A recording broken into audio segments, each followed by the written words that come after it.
ਤੇ ਗੁਰੂ ਸਾਹਿਬ ਨੇ ਗਿਣਤੀਆਂ ਮਿੰਥੀਆਂ नहीं वेखियां। भाई लालो जी भाई मरदाना जी नूं नां लैके बाबर की लुੱਟ का सामना करने वास्ते बाबर नूं कहा कि बाबर तू जालम है। सो भरावो आ गिनतियां मिनतियां असीं थोड़े हाँ जां इत्थे संगत घट आउंदी ये मायने नहीं रखते। मायने ये रखते हैं कि इत्थे आउण वाली संगत दी विचारधारा की आ। 1984 च खुद मुख्तियारी की गल नूं श्री अकाल तख्त साहब उत्ते हमला करके सिखां दी मंग बना के पंजाब दे हितां दी मंग नूं केंद्र गौरमेंट ने, स्पॉन्सर मीडिया ने, स्पॉन्सर एजेंसियां ने ते पंजाब चों खाण वाले ते इत्थों दे जम्मे स्पॉन्सर लोकां ने एक अतवाद दा ग्राफ एक उहनूं ढांचा बना के पेश कीता। कि तुसीं समझदे आ कि ये पंजाब दी धरती ते थोपिया होया केंद्र दा पहला फैसला? बिल्कुल नहीं, क्योंकि कल्ली किसानी तक गल नहीं आ। बिल ठीक भी कर देणगे, कसून बंद भी हो जाऊगा, कि खुदकुशियां रुक जाणगियां। हरियाणे दे विच इस वाली नहर दा इशू चुक्या, साडे नाल साडे भरा बैठे हरियाणे वाले गल कीती असीं, वो कहंदे सानूं तुहाडे पानी दी लोड़ नहीं। सब तो पहलां तां मैं फतेह दी सांझ पाउंदा। वाहिगुरू जी का खालसा वाहिगुरू जी की फतेह। बड़ी अहम गल सरदार जोगा सिंह जी ने कीती आ कि जेकर वाकई ही असीं इस मंच नूं संघर्ष जां मोर्चे दे रूप च वेखना तां सानूं साडे नाल जिहड़े लगे टैग आ, चाहे वो किसी धिर दे होण राजनीतिक दे, चाहे वो कोई वर्ग दे लगे होण, उन्हां नूं सानूं पिछे रखना पऊगा। क्योंकि हुणे नरोल मसला जिहड़ा वा देखण नूं किसानी दा लग रहा, ते बहुते जिहड़े साडे वीर आ, बहुत गिनती दे साडे भरा वा, वो इस नूं सिर्फ एक फार्मल प्रोटेस्ट नाल जां किसान अंदोलन नूं लैके ही सोचणगे। कारण की आ? क्योंकि संघर्षां दे जिहड़े दौर आ वो इंसान दी मनुख दी होंद तो शुरू हो जाते आ। एक विचारधारा अडोप्ट करके अपना के संघर्षां दी रणनीति तय की जाती आ। जदों सिख धर्म का आगाज प्रकाश रूप विच गुरु नानक साहब जी का जदों प्रकाश होया तां उस समय एशिया का खिता भारत ते भारत का सब तो इतिहासिक ते अहम सूबा पंजाब, उत्थे विचारधारक टकरावां सी दो तरह दियां। एक मुगल साम्राज जिहड़ा सरीरक तौर ते आर्थिक तौर ते भारत नूं लुट लिया सी, ते दूसरा ब्रह्मणिकली सिस्टम जिहड़ा अध्यात्मक तौर ते मानसिक तौर ते लोकां नूं लुट रहा सी। मतलब दो विचारधारा की जंग दे विच भारत दे खिते च गुरु नानक साहब का प्रकाश होया, ते गुरु साहब ने गिनतियां मिनतियां नहीं वेखियां। भाई लालो जी भाई मरदाना जी नूं नां लैके बाबर की लुੱਟ का सामना करने वास्ते बाबर नूं कहा कि बाबर तू जालम है। सो भरावो आ गिनतियां मिनतियां असीं थोड़े हाँ जां इत्थे संगत घट आउंदी ये मायने नहीं रखते। मायने ये रखते हैं कि इत्थे आउण वाली संगत दी विचारधारा की आ। गिनतियां मिनतियां दे चक्कर असीं कोई इत्थों पोलीटिकल रैलियां नहीं कर रहे, असीं कोई इत्थे आया गया नूं गड्डियां 'च तेल नहीं पवा के दे रहे। ये गल संघर्ष दी आ ते होंद दी आ। इहदे विच साडे नाल इदां दे लोग ही आउणे आ, कोई साडे नाल धनाड़ बंदे नहीं जुड़ने, साडे नाल वड्डियां सतापत धिरां नहीं जुड़नियां। सो विचारधारक टकराव अज दिल्ली दी हुकूमत दी विचारधारा पंजाब दे लई ते सिखां दे लई ते घट गिनतियां लई अज भी उही आ जिहड़ी 14वीं सदी दे विच बाबा नानक गुरु नानक देव जी दे समय सी। उस समय साडे कोल एक फलसफा सी जिहड़ा प्रोटोकॉल एक बहुत वधिया सिस्टमैटिक ढालना 10 गुरु साहबाना ने तैयार किया। उस फलसफे नूं अपना के बाबा बंदा सिंह बहादुर ने सिख राज की नींह इस धरती ते रखी। इस धरती नाल साडा इतिहासिक सांझ भी आ ਸਾਡੀ ਜਨਮ ਅਸੀਂ ਇੱਥੇ ਜੰਮੇ, ਅਸੀਂ ਹੋਰ ਕਿਤੇ ਜੰਮ ਪੈਂਦੇ ਭਾਰਤ ਦੇ ਕਿਸੇ ਖੇਤਰ 'ਚ, ਏਸ਼ੀਆ ਦੇ ਕਿਤੇ ਖੇਤਰ 'ਚ, ਤਾਂ ਉਹ ਗੱਲ ਵੱਖਰੀ ਸੀ। ਇੱਥੇ ਸਾਡੀ ਇਤਿਹਾਸਕ ਸਾਂਝ ਵੀ ਆ, ਸਾਡੀ ਜਨਮ ਦੀ ਸਾਂਝ ਵੀ ਆ, ਤੇ ਗੁਰੂਆਂ ਦੇ ਫਲਸਫੇ ਦੀ ਸਾਂਝ ਵੀ ਇਸ ਧਰਤੀ ਦੇ ਨਾਲ ਆ। ਸੋ ਪੰਜਾਬ ਵਾਲੇ ਲੋਕ ਇਹ ਮਤ ਸੋਚਣ ਕਿ ਇਹ ਸਿਰਫ ਜਿਹੜੇ ਲੋਕਾਂ ਕੋਲ ਜ਼ਮੀਨਾਂ ਵਾ ਜਾਂ ਜਿਹੜੇ ਫਾਰਮਰ ਆ ਜਾਂ ਜਿਨ੍ਹਾਂ ਨੂੰ ਇੱਕ ਢਾਂਚੇ ਦੇ ਟੈਗ ਜੱਟ ਕਹਿ ਲਓ, ਉਹਨਾਂ ਦਾ ਮਸਲਾ ਨਹੀਂ ਆ। ਇਹ ਮਸਲਾ ਪੰਜਾਬ ਦਾ ਵਾ, ਪੰਜਾਬ ਦੇ ਵਸਣ ਵਾਲੇ ਹਰ ਵਰਗ ਦਾ, ਹਰ ਇੱਕ ਵਿਅਕਤੀ ਦਾ, ਹਰ ਇੱਕ ਜਾਤ, ਚਲੋ ਮੈਂ ਸ਼ਬਦ ਵਰਤ ਲੈਣਾ ਕਿਉਂ, ਅਕੋਰਡਿੰਗ ਟੂ ਇੰਡੀਅਨ ਕੌਨਸਟੀਟਿਊਸ਼ਨ ਜਾਤਾਂ ਦਾ ਵੀ ਮਸਲਾ ਵਾ। ਸੋ ਇਹ ਇਕੱਲਾ ਕਿਸਾਨੀ ਨਾਲ ਨਹੀਂ ਵੇਖਣਾ ਚਾਹੀਦਾ। ਜਿਹੜੀ ਕਿਸਾਨ ਭਰਾਵੋ ਅੱਜ ਜੇ ਆਰਡੀਨੈਂਸ ਜਾਂ ਕਾਨੂੰਨ ਦੇ ਰੂਪ 'ਚ ਪਾਸ ਕਰ ਦਿੱਤੇ ਗਏ ਸਰਕਾਰ ਵੱਲੋਂ, ਕੀ ਤੁਸੀਂ ਸਮਝਦੇ ਆ ਕਿ ਇਹ ਪੰਜਾਬ ਦੀ ਧਰਤੀ 'ਤੇ ਥੋਪਿਆ ਹੋਇਆ ਕੇਂਦਰ ਦਾ ਪਹਿਲਾ ਫੈਸਲਾ? ਬਿਲਕੁਲ ਨਹੀਂ। ਥੋੜ੍ਹਾ ਜਿਹਾ ਪਿੱਛੇ ਚਲੇ ਜਾਂਦੇ ਆਪਾਂ, 1947 ਦੀ ਵੰਡ ਸਮੇਂ ਸਾਡੇ ਕੋਲ ਇੱਕ ਆਪਸ਼ਨ ਸੀ, ਇੱਕ ਹਿੱਸਾ ਸੀ ਕਿ ਸਾਡੇ ਚੁਣੇ ਹੋਏ ਨੁਮਾਇੰਦੇ ਉਸ ਸਮੇਂ ਇੱਕ ਖਿੱਤੇ ਦੀ ਰਾਜ ਦੀ ਪ੍ਰਾਪਤੀ, ਸੋਵਰਨ ਸਟੇਟ ਦੀ ਗੱਲ ਕਰਕੇ ਉਸ ਖਿੱਤੇ ਨੂੰ, ਉਸ ਖਿੱਤੇ 'ਤੇ ਆਪਣਾ ਰਾਜ ਸਥਾਪਿਤ ਕਰ ਲੈਂਦੇ। ਪਰ ਨਹੀਂ, ਸਾਡੀ ਜਿਹੜੀ ਨੁਮਾਇੰਦਗੀ ਕਰਨ ਵਾਲੀਆਂ ਧਿਰਾਂ, ਜੇ ਮੈਂ ਨਾਂ ਲਵਾਂ ਤਾਂ ਸ਼ਾਇਦ ਉਹਦੇ ਵਿੱਚ ਮਤਭੇਦ ਵੀ ਆ ਜਾਂਦੇ ਆ, ਕੁਝ 10 ਕੁ ਪੜ੍ਹੇ ਬੰਦੇ, ਨਾ ਮੈਂ ਨਹੀਂ ਲੈਂਦਾ, ਬਟ ਉਹ ਨੁਮਾਇੰਦਗੀ ਕਰ ਰਹੇ ਸੀ ਜਿਨ੍ਹਾਂ ਨੇ ਆਪਣੀ ਖੁਦਗਰਜੀ ਉਸ ਸਮੇਂ ਸਿਸਟਮ ਜਾਂ ਕਹਿ ਲਓ ਬਸਤੀਵਾਦੀ ਸਾਮਰਾਜ, ਪੱਛਮੀ ਸਾਮਰਾਜ ਅਤੇ ਮਨੂਵਾਦੀ ਢਾਂਚੇ ਵੱਲੋਂ ਵਿਖਾਏ ਹੋਏ ਸ਼ੀਸ਼ੇ ਦੇ ਰੂਪ ਵਿੱਚ ਇੱਕ ਮਹਿਲ ਨੂੰ ਵੇਖਿਆ ਕਿ ਅਸੀਂ ਪੰਜਾਬ ਕੀ ਭਾਰਤ ਦੇ ਵਿੱਚ ਇੱਕ ਫੈਡਰਲਿਜ਼ਮ ਸ਼ਬਦ ਵਰਤਾਂਗੇ, ਸੈਕੂਲਰਿਜ਼ਮ ਰੱਖਾਂਗੇ, ਡੈਮੋਕ੍ਰੇਸੀ ਰੱਖਾਂਗੇ।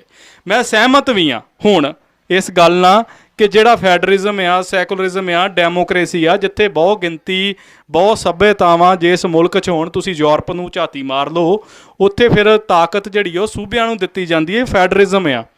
ਪਰ ਕਾਨੂੰਨ ਲਿਖ ਦੇਣਾ ਅਤੇ ਉਹਨੂੰ ਲਾਗੂ ਕਰਨਾ, ਇਹ ਬਹੁਤ ਵੱਖਰਾ ਨਜ਼ਰੀਆ ਵਾ। ਲਿਖਣ ਨੂੰ ਤਾਂ ਭਾਰਤ ਦੇ ਸੰਵਿਧਾਨ ਵਿੱਚ ਬਹੁਤ ਕੁਝ ਦਿੱਤਾ ਗਿਆ, ਕਿਸਾਨਾਂ ਲਈ, ਘੱਟ ਗਿਣਤੀਆਂ ਲਈ, ਆਪਣੇ ਆਦੀਵਾਸੀ ਭਰਾ ਜਿਹੜੇ ਦੂਜਾ ਅਰੁਣਾਚਲ ਵੱਲ ਸੰਘਰਸ਼ ਕਰ ਰਹੇ ਆਪਣੀ ਮਿੱਟੀ ਨੂੰ ਲੈ ਕੇ, ਆਪਣੀ ਵਾਤਾਵਰਨ ਨੂੰ ਲੈ ਕੇ, ਪਰ ਰਾਈਟਸ ਦੇ ਦੇਣੇ ਅਤੇ ਉਹਨਾਂ ਨੂੰ ਲਾਗੂ ਕਰਨ ਦੀ ਗਰੰਟੀ ਇੰਡੀਅਨ ਕੌਨਸਟੀਟਿਊਸ਼ਨ ਦੇ ਵਿੱਚ ਕੋਈ ਨਹੀਂ ਹੈਗੀ। ਕਿਉਂਕਿ ਇੱਥੇ ਕਾਬਜ਼ ਜਿਹੜੀ ਸਰਕਾਰ ਆ, ਉਹਦੀ ਜਿਹੜੀ ਆਈਡੀਓਲੋਜੀ, ਉਹਦੀ ਵਿਚਾਰਧਾਰਾ ਵਾ, ਉਹ ਉਸ ਕੌਨਸਟੀਟਿਊਸ਼ਨ ਨੂੰ ਮਾਇਨੇ ਨਹੀਂ ਕਰਦੀ। ਉਹਨਾਂ ਦਾ ਇੱਕ ਵੱਖਰਾ ਸਿਧਾਂਤ ਆ, ਉਹ ਨਸਲ ਦੇ ਰੂਪ 'ਚ ਵੇਖ ਰਹੀ ਆ ਕਿਹਨੂੰ ਕੀ ਦੇਣਾ, ਕਿਹਨੂੰ ਕੀ ਨਹੀਂ ਦੇਣਾ। ਸਾਨੂੰ ਇਸ ਸੰਘਰਸ਼ ਨੂੰ, ਇਸ ਸ਼ੰਭੂ ਦੇ ਜਗ੍ਹਾ ਤੋਂ ਭਾਰਤ ਦੀਆਂ ਵੱਖ-ਵੱਖ ਸਟੇਟਾਂ ਦੇ ਵਿੱਚ ਜਿਨ੍ਹਾਂ ਉੱਤੇ ਜ਼ੁਲਮ ਹੋ ਰਹੇ ਆ, ਉਹਨਾਂ ਦੇ ਨਾਲ ਸਾਨੂੰ ਰਾਬਤਾ ਕਰਨ ਦੀ ਜ਼ਰੂਰਤ ਆ। ਜਿੱਥੋਂ ਤੱਕ ਸਾਨੂੰ ਹੁਕਮ ਲਾਓਗੇ ਭਾਈ, ਅਸੀਂ ਜਿੰਨੇ ਜੋਗੇ ਹੈਗੇ ਆ ਉਸ ਤੋਂ ਵੱਧ ਐਫਰਟ ਕਰਨ ਨੂੰ ਤਿਆਰ ਆ ਤੁਹਾਡੇ ਨਾਲ। ਕਿਉਂ ਸਾਨੂੰ ਲੋਕਾਂ ਦੂਜੇ ਵਰਗ ਦੀ, ਦੂਜੇ ਸਟੇਟਾਂ ਨੂੰ, ਅੱਜ ਹਰਿਆਣੇ ਤੋਂ ਸਾਡੇ ਦੂਹਨ ਸਾਹਿਬ ਆਏ ਆ, ਠੀਕ ਆ, ਦਿਖਾਵੇ ਤੌਰ 'ਤੇ ਸਾਡੀ ਇੱਕ ਦੂਜੇ ਦੀ ਦਿੱਖ 'ਚ ਹੋਊਗਾ ਮਤਭੇਦ, ਪਰ ਵਿਚਾਰਧਾਰਕ ਸਾਡੀ ਸਾਂਝ ਜਿਹੜੀ ਆ ਉਹ ਜ਼ਰੂਰੀ ਆ। ਇਸ ਕਰਕੇ ਦੂਜੇ ਸਟੇਟਾਂ ਦੇ ਵਿੱਚ ਸੰਘਰਸ਼ ਕਰ ਰਹੀਆਂ ਜਿਹੜੀਆਂ ਜਥੇਬੰਦੀਆਂ, ਉਹਨਾਂ ਨੂੰ ਤਾਂ ਜੋੜਨ ਦੀ ਜ਼ਰੂਰਤ ਆ ਕਿਉਂਕਿ ਅਸੀਂ ਬਹੁਤ ਕੁਝ ਗਵਾਇਆ ਅਤੇ ਗਵਾ ਰਹੇ ਹਾਂ ਅਤੇ ਗਵਾਵਾਂਗੇ।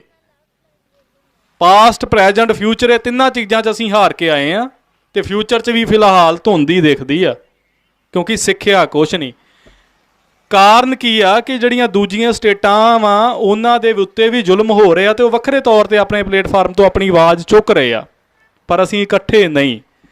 1984 'ਚ ਖੁਦ ਮੁਖਤਿਆਰੀ ਦੀ ਗੱਲ ਨੂੰ ਸ਼੍ਰੀ ਅਕਾਲ ਤਖਤ ਸਾਹਿਬ ਉੱਤੇ ਹਮਲਾ ਕਰਕੇ, ਸਿੱਖਾਂ ਦੀ ਮੰਗ ਬਣਾ ਕੇ, ਪੰਜਾਬ ਦੇ ਹਿੱਤਾਂ ਦੀ ਮੰਗ ਨੂੰ ਕੇਂਦਰ ਗੌਰਮੈਂਟ ਨੇ, ਸਪਾਂਸਰ ਮੀਡੀਆ ਨੇ, ਸਪਾਂਸਰ ਏਜੰਸੀਆਂ ਨੇ ਅਤੇ ਪੰਜਾਬ 'ਚੋਂ ਖਾਣ ਵਾਲੇ ਅਤੇ ਇੱਥੋਂ ਦੇ ਜੰਮੇ ਸਪਾਂਸਰ ਲੋਕਾਂ ਨੇ ਇੱਕ ਅੱਤਵਾਦ ਦਾ ਗ੍ਰਾਫ, ਇੱਕ ਉਹਨੂੰ ਢਾਂਚਾ ਬਣਾ ਕੇ ਪੇਸ਼ ਕੀਤਾ। ਸਾਡੇ ਨਾਲ ਕੋਈ ਵਰਗ ਨਹੀਂ ਖੜਿਆ, ਬੜੇ ਦੁੱਖ ਦੀ ਗੱਲ ਆ, ਸਾਡੇ ਨਾਲ ਕੋਈ ਨਹੀਂ ਖੜਿਆ, ਸਾਡੇ ਗਵਾਂਢੀ ਸੂਬੇ ਨਹੀਂ ਖੜੇ, ਕਿਉਂਕਿ ਅੱਤਵਾਦ ਦਾ ਟੈਗ ਜਦੋਂ ਲੱਗ ਜਾਂਦਾ ਤਾਂ ਘਰ ਦੇ ਵੀ ਸਾਥ ਛੱਡ ਜਾਂਦੇ ਆ, ਹੋਰਾਂ ਸਟੇਟਾਂ ਤੋਂ ਆਸ ਕੀ ਰੱਖਣੀ ਸੀ। 84 ਦੇ ਕਤਲੇਆਮ, ਜੋ ਦਿੱਲੀ 'ਚ ਕੀਤਾ ਗਿਆ, ਸਾਡੇ ਲਈ ਕਿਸੇ ਨੇ ਹਾਂ ਦਾ ਨਾਰਾ ਨਹੀਂ ਮਾਰਿਆ। ਈਵਨ ਦੋ ਪੰਜਾਬ ਦੇ ਵਿੱਚ ਬਹੁ ਗਿਣਤੀ ਸਾਡੇ ਨਾਲ ਸਾਂਝ ਰੱਖਣ ਵਾਲੇ ਸਾਡੇ ਭਰਾਵਾਂ ਨੇ ਵੀ ਲੱਡੂ ਵੰਡੇ। ਜੇ ਉਸ ਸਮੇਂ ਇਸ ਮੰਚ ਤੋਂ ਬੇਨਤੀ ਕਰਦਾ ਕਿ ਮੁਸਲਿਮ ਭਾਈਚਾਰਾ ਘੱਟ ਗਿਣਤੀਆਂ ਸਾਡੇ ਨਾਲ ਖੜਦੀਆਂ, ਤਾਂ 84 ਤੋਂ ਬਾਅਦ 1992 ਦੇ ਵਿੱਚ ਬਾਬਰੀ ਮਸਜਿਦ ਦਾ ਘਟਨਾ ਨਾ ਵਾਪਰਦੀ। ਉੱਥੋਂ ਵੀ ਨਹੀਂ ਸਿੱਖਿਆ, ਕੋਈ ਨਹੀਂ ਖੜਿਆ, ਨਾ ਸਾਡੇ ਮੂਲ ਨਿਵਾਸੀ ਦਲਿਤ ਭਰਾ, ਨਾ ਸਾਡੇ ਪੜ੍ਹੇ ਲਿਖੇ ਇੰਟੈਲੈਕਚੁਅਲ ਲੋਕ ਨਹੀਂ ਖੜੇ, ਤਾਂ ਘਟਨਾ ਵਾਪਰੀ 2002 'ਚ ਗੁਜਰਾਤ ਦੇ ਵਿੱਚ ਦੰਗੇ ਕੀਤੇ ਗਏ। ਉਹ ਭਿਆਨਕ ਦੌਰ ਜਿਹੜਾ 17ਵੀਂ ਸਦੀ 'ਚ ਸਿੱਖਾਂ ਨੇ ਆਪਣੇ ਉੱਤੇ ਹੰਢਾਇਆ, 18ਵੀਂ 'ਚ ਆਪਣੇ ਉੱਤੇ ਹੰਢਾਇਆ, 19ਵੀਂ ਸਦੀ 'ਚ ਆਪਣੇ ਉੱਤੇ ਹੰਢਾਇਆ, ਅਤੇ ਅੱਜ ਅਸੀਂ ਆਪਣਾ ਇਕਨੋਮਿਕਲੀ ਅਤੇ ਆਈਡੀਓਲੋਜੀਕਲੀ ਮਾਰ ਖਾ ਕੇ ਹੰਢਾ ਰਹੇ ਹਾਂ। ਅਸੀਂ ਫਿਰ ਵੀ ਇਕੱਠੇ ਨਹੀਂ ਹੋਏ। 2002 ਤੋਂ ਨਵੀਂ ਗੱਲ ਵੇਖ ਲਈਏ, ਹਮ ਰਾਜ ਕरेंगे ਤੇ ਘਰ ਘਰ ਮੋਦੀ, ਹਰ ਹਰ ਮੋਦੀ, ਨਿਆ ਦੇਸ਼ ਤੇ ਨਿਆ ਵਿਕਾਸ ਦਾ ਨਾਰਾ ਬੜਾ ਪ੍ਰਚਲਿਤ ਚੱਲਦਾ ਸੀ। ਕਸ਼ਮੀਰ ਦੇ ਸੂਬੇ ਦੇ ਵਿੱਚ ਆਰਟੀਕਲ 370 ਤੋੜ ਦਿੱਤੀ ਗਈ, ਆਪਣੀ ਐਕਸਟ੍ਰੀਮ ਪਾਵਰ ਦਾ ਇਸਤੇਮਾਲ ਕੀਤਾ ਸਰਕਾਰ ਨੇ। ਕਸ਼ਮੀਰ 'ਚੋਂ ਧਾਰਾ 370 ਤੋੜ ਕੇ ਸਟੇਟ ਵੀ ਨਹੀਂ ਰਹਿਣ ਦਿੱਤੀ ਗਈ, ਜਿਹੜੇ ਕਿ ਵੱਧ ਅਧਿਕਾਰ ਸੀ ਉਹਨੂੰ ਸਟੇਟ ਛੱਡ ਕੇ ਯੂਟੀ ਬਣਾ ਦਿੱਤਾ। ਅਸੀਂ ਇਕੱਠੇ ਨਹੀਂ ਹੋਏ। ਨੋਟਬੰਦੀ ਦੇ ਵਿੱਚ ਆਮ ਮਿਡਲ ਕਲਾਸ ਵਪਾਰੀ ਮਾਰਤਾ, ਅਸੀਂ ਇਕੱਠੇ ਨਹੀਂ ਹੋਏ। ਜਾਮੀਆ ਇਸਲਾਮੀਆ ਯੂਨੀਵਰਸਿਟੀ ਦਿੱਲੀ ਦੇ ਵਿੱਚ UAPA ਦੇ ਐਕਟ ਨੂੰ ਬੜੇ ਸੋਹਣੇ ਤਰੀਕੇ ਨਾਲ ਮੀਡੀਆ 'ਚ ਪਰੋਸ ਕੇ ਲਾਤਾ, ਅਸੀਂ ਇਕੱਠੇ ਨਹੀਂ ਹੋਏ। ਉਸ ਤੋਂ ਬਾਅਦ CIA NRC ਨਾਗਰਿਕ ਸੋਧ ਬਿੱਲ ਦੇ ਉੱਤੇ ਮੁਸਲਿਮ ਕਮਿਊਨਿਟੀ ਦੇ ਨਾਲ ਸ਼ਾਹੀਨ ਬਾਗ 'ਚ ਜੋ ਵਾਪਰਿਆ, ਅਸੀਂ ਇਕੱਠੇ ਨਹੀਂ ਹੋਏ। ਇਹ ਸਾਰੀਆਂ ਡੈਮੋਕ੍ਰੈਟਿਕ ਪਰਿਭਾਸ਼ਾ ਦੇ ਤੌਰ 'ਤੇ ਅਸੀਂ ਗੱਲ ਕਰ ਰਹੇ ਹਾਂ, ਕੋਈ ਵੀ ਕਿਸੇ ਮਤਲਬ ਆਊਟ ਆਫ ਦਾ ਵੇ ਜਾ ਕੇ ਨਹੀਂ ਗੱਲ ਕਰ ਰਹੇ। ਬਿਲਕੁਲ ਇਹ ਜਿੰਨੀਆਂ ਵੀ ਗੱਲਾਂ ਸੀ, ਇਹ ਡੈਮੋਕ੍ਰੈਟਿਕ ਦੇ ਅੰਦਰ ਸੀ। ਉਸ ਸਮੇਂ ਅਸੀਂ ਇਕੱਠੇ ਨਹੀਂ ਹੋਏ। ਹੁਣ ਪੰਜਾਬ ਦੀ ਗੱਲ ਕਰ ਲਓ, ਸਾਡੇ ਕੋਲ ਧਾਰਮਿਕ ਸੋਮਾ ਜਿਹੜਾ ਸੀ ਗੁਰੂ ਗ੍ਰੰਥ ਸਾਹਿਬ, ਉਹਦੀਆਂ ਨਿਰੰਤਰ ਬੇਅਦਬੀਆਵਾਂ ਜਾਰੀ ਆ, ਜਿਹੜੀਆਂ ਕਿ ਸਿੱਖਾਂ ਦੀ ਗੁਲਾਮੀ ਅੰਗਰੇਜ਼ਾਂ ਦੇ ਰਾਜ 'ਚ ਹੁੰਦੀ ਸੀ, ਅਤੇ ਉਦੋਂ ਵੀ ਸਾਡੇ ਨਾਲ ਇਹ ਕੰਮ ਨਹੀਂ ਹੋਏ। ਉਸ ਤੋਂ ਬਾਅਦ ਪੰਜਾਬ ਦਾ 1966 ਦਾ ਰੀਆਰਗਨਾਈਜੇਸ਼ਨ ਐਕਟ, ਪੁਨਰਗਠਨ ਐਕਟ ਪੂਰੇ ਭਾਰਤ 'ਚ ਚੱਲਿਆ, ਪਰ ਪੰਜਾਬ ਲਈ ਸਪੈਸ਼ਲ ਤੌਰ 'ਤੇ ਚੱਲਿਆ, ਜਿਹਦੇ ਵਿੱਚ ਪੰਜਾਬ ਦੇ ਕੋਲੋਂ ਪਾਣੀਆਂ ਦਾ ਅਧਿਕਾਰ, ਬਿਜਲੀ ਦਾ ਅਧਿਕਾਰ, ਆ ਛੋਟੀਆਂ ਨਹਿਰਾਂ, ਸੂਏ ਸਾਡੀ ਮਾਝੇ ਦੀ ਬੋਲੀ 'ਚ ਸੂਏ ਕਹਿ ਦਿੰਦੇ ਛੋਟੇ ਖਾਲਾਂ ਜਿਹਾਂ ਨੂੰ, ਇੱਥੇ ਹੋ ਸਕਦਾ ਬੋਲੀ 'ਚ ਕਹਿਣ 'ਚ ਮੈਨੂੰ ਡਿਫਰੈਂਟ ਹੋਵੇ, ਉਹਨਾਂ ਨੂੰ ਸਾਫ ਸਫਾਈ ਦਾ ਅਧਿਕਾਰ ਵੀ ਖੋਹ ਲਿਆ। ਕਾਰਨ ਕੀ ਆ ਕਿ ਸਾਡੇ ਜਿਹੜੇ ਆਰਥਿਕ ਸੋਮੇ ਆ ਉਹ ਤਾਂ ਬਹੁਤ ਪੁਰਾਣੇ ਤੌਰ 'ਤੇ ਖੋਲੇ। ਧਾਰਮਿਕ ਬਦਵੀਆਂ ਲਗਾਤਾਰ ਕਰ ਕਰਕੇ ਆਮ ਸਿੱਖਾਂ ਦੇ ਮਨਾਂ 'ਚ, ਜਿਹੜੇ ਧਾਰਮਿਕ ਬਿਰਤੀ ਵਾਲੇ ਮੇਰੇ ਵਰਗੇ ਨਹੀਂ ਆ, ਮੈਂ ਆਪਣੀ ਗੱਲ ਕਰਦਾ, ਉਹਨਾਂ ਦੇ ਮਨਾਂ 'ਚ ਬੇਅਦਬੀਆਂ ਨਿਰੰਤਰ ਕਰ ਕਰਕੇ ਗੁਰੂ ਸਾਹਿਬ ਦਾ ਸਨਮਾਨ ਘਟਾਇਆ ਜਾ ਰਿਹਾ। ਇਹ ਗੱਲ ਕਹਿਣੀ ਔਖੀ ਆ, ਪਰ ਇਹ ਗੱਲ ਅਸਲੀਅਤ ਆ। ਬੇਅਦਬੀ ਹੋ ਗਈ, ਅੱਛਾ ਚਲੋ ਫੇਸਬੁੱਕ 'ਤੇ ਆ ਗਈ, ਗੱਲ ਵੇਖ ਲਈ, ਅੱਗੇ ਚੱਲੋ, ਇੱਥੋਂ ਤੱਕ ਸੀਮਤ ਆ। ਸੋ ਇਹ ਸਾਰੀਆਂ ਚੀਜ਼ਾਂ ਤੋਂ ਬਾਅਦ ਹੁਣ ਬਚਿਆ ਸੀ ਪੰਜਾਬ ਦੇ ਕੋਲ, ਪੰਜਾਬ ਦਾ ਖਿੱਤਾ ਆਰਥਿਕ ਤੌਰ 'ਤੇ ਜੋ ਬਹੁਤ ਖੁਸ਼ਹਾਲ ਸੀ, ਖੇਤੀ। ਪਹਿਲਾਂ ਤਾਂ ਉਹਨੂੰ ਡਿਸਟਰੋਏ ਕਰਨ ਦਾ ਮੁੱਢ ਹਰੀ ਕ੍ਰਾਂਤੀ ਨੇ ਬੰਨ੍ਹ ਦਿੱਤਾ। ਗੈਰ ਫਸਲਾਂ ਪੰਜਾਬ 'ਚ ਉਗਾਈਆਂ ਗਈਆਂ, ਕਿਸਾਨ ਵਿਚਾਰਿਆਂ ਨੇ ਆਪਣੀ ਆਰਥਿਕਤਾ ਜਾਂ ਆਪਣੀ ਕਹਿ ਲਓ ਕਿ ਪੈਦਾਵਾਰ ਵਧਾਉਣ ਲਈ ਮਹਿੰਗੀਆਂ ਖਾਦਾਂ ਘੱਟ ਰੇਟ 'ਤੇ ਉਦੋਂ ਦਿੱਤੀਆਂ, ਉਹ ਬੀਜੀਆਂ, ਅਸੀਂ ਮਿੱਟੀ ਜ਼ਰੀਲੀ ਕਰ ਲਈ, ਅਸੀਂ ਪਾਣੀ ਜ਼ਰੀਲਾ ਕਰ ਲਿਆ, ਅਤੇ ਅੱਜ ਹੁਣ ਅਸੀਂ ਇਕੱਠੇ ਹੋਏ ਹਾਂ। ਬੜੀ ਚੰਗੀ ਵੀ ਗੱਲ ਆ, ਪਰ ਇਸ ਮੰਚ ਤੋਂ ਇਕੱਠੇ ਉਹ ਲੋਕ ਹੋਏ ਆ ਜਿਹੜੇ ਪਹਿਲਾਂ ਇਸ ਚੀਜ਼ ਨੂੰ ਲੈ ਕੇ ਅਵੇਅਰ ਆ, ਇਸ ਚੀਜ਼ ਨੂੰ ਜਾਣਦੇ ਆ ਅਤੇ ਇਹਦਾ ਦਰਦ ਰੱਖਦੇ ਆ। ਆਮ ਵਰਗ ਨਹੀਂ, ਇੱਥੇ ਆਮ ਵਰਗ ਨਹੀਂ ਹੈਗਾ। ਇਹ ਗੱਲ ਤੁਸੀਂ ਮੰਨੋ ਜਾਂ ਤੁਸੀਂ ਆਪਾਂ ਆਪਣੇ ਸਾਰੇ ਵੀਰ ਸਲਾਹ ਕਰ ਲੈਂਦੇ, ਤੁਸੀਂ ਸਾਰੇ ਇਸ ਮਸਲੇ ਨੂੰ ਜਾਣਦੇ ਆ ਵੀ ਇਹ ਮਸਲੇ ਹੈ ਆ, ਆਮ ਵਰਗ ਇੱਥੇ ਨਹੀਂ ਆ ਰਿਹਾ। ਸੋ ਇਸ ਮੰਚ ਤੋਂ ਬੇਨਤੀਆਂ ਦੇ ਰੂਪ 'ਚ ਇਹ ਗੱਲ ਵੀ ਅੱਗੇ ਤੋਰਨੀ ਚਾਹੀਦੀ ਆ ਕਿ ਨੌਜਵਾਨ ਜਿਹੜੇ ਭਰਾ ਵਾ ਜਾਂ ਯੂਨੀਵਰਸਿਟੀ ਲੈਵਲ, ਕਾਲਜ ਲੈਵਲ, ਚਾਹੇ ਸਕੂਲ ਲੈਵਲ 'ਤੇ ਆ, ਉਹ ਇਸ ਗੱਲ ਨੂੰ ਇੱਥੋਂ ਅੱਗੇ ਖੜਨ, ਕਿਉਂਕਿ ਇਕੱਲੀ ਕਿਸਾਨੀ ਤੱਕ ਗੱਲ ਨਹੀਂ ਆ। ਬਿੱਲ ਠੀਕ ਵੀ ਕਰ ਦੇਣਗੇ, ਕਸੂਨ ਬੰਦ ਵੀ ਹੋ ਜਾਊਗਾ, ਕੀ ਖੁਦਕੁਸ਼ੀਆਂ ਰੁਕ ਜਾਣਗੀਆਂ? ਕੀ ਪੰਜਾਬ ਦਾ ਪਾਣੀ ਜਿਹੜਾ ਰਾਜਸਥਾਨ ਨੂੰ 8 MAF ਜਾ ਰਿਹਾ, ਮੈਂ ਛੋਟੀ ਦੇਸੀ ਗੱਲ ਦੱਸਾਂ ਕਿ 16 ਲੀਟਰ ਪਾਣੀ ਸਾਡੇ ਕੋਲ ਆ ਕਾਗਜ਼ਾਂ 'ਚ, ਪਰ ਹੈ 14.5, ਸਾਢੇ ਕੁ 14 ਲੀਟਰ। ਮੇਰੇ ਕੋਲ 14.5 ਲੀਟਰ, ਮੈਂ ਪੰਜਾਬ ਆ, ਮੇਰੇ ਕੋਲ 14.5 ਲੀਟਰ ਪਾਣੀ ਆ, ਕਾਗਜ਼ਾਂ 'ਚ 16 ਲੀਟਰ ਆ। ਉਹਦਾ 14.5 ਦਾ ਅੱਧ ਤੋਂ ਵੀ ਜ਼ਿਆਦਾ ਭਾਗ 8 ਲੀਟਰ ਪਾਣੀ ਰਾਜਸਥਾਨ ਨੂੰ ਦੇ ਰਹੇ ਆ। ਹਰਿਆਣੇ ਦੇ ਵਿੱਚ ਇਸ ਵਾਲੀ ਨਹਿਰ ਦਾ ਇਸ਼ੂ ਚੁੱਕਿਆ, ਸਾਡੇ ਨਾਲ ਸਾਡੇ ਭਰਾ ਬੈਠੇ ਹਰਿਆਣੇ ਵਾਲੇ, ਗੱਲ ਕੀਤੀ ਅਸੀਂ, ਉਹ ਕਹਿੰਦੇ ਸਾਨੂੰ ਤੁਹਾਡੇ ਪਾਣੀ ਦੀ ਲੋੜ ਨਹੀਂ, ਜੱਟ ਕਿਤੇ ਤੋਂ ਇਹ ਕਰਦੇ ਬਿਲੋਂਗ, ਸਾਨੂੰ ਜਮਨਾ ਵਾਲੀ ਨਦੀ ਜਿਹੜੀ ਲੰਘਦੀ ਆ ਉਹ ਪਾਣੀ ਦਿੱਤਾ ਜਾਵੇ ਜੋ ਲੀਗਲ ਰਾਈਟ ਆ। ਜਿਸ ਖਿੱਤੇ 'ਚੋਂ ਜਿਹੜੀ ਚੀਜ਼ ਕੁਦਰਤੀ ਤੌਰ 'ਤੇ ਪੈਦਾ ਹੋ ਰਹੀ ਆ, ਪਾਣੀ ਲੰਘ ਰਿਹਾ ਵਾ, ਉਸ ਖਿੱਤੇ ਦਾ ਅਧਿਕਾਰ ਉੱਥੋਂ ਆ। ਸਾਡੇ ਖਿੱਤੇ ਦਾ ਪਾਣੀ ਦਾ ਮਸਲਾ ਵੀ ਬੜਾ ਗੰਭੀਰ ਆ।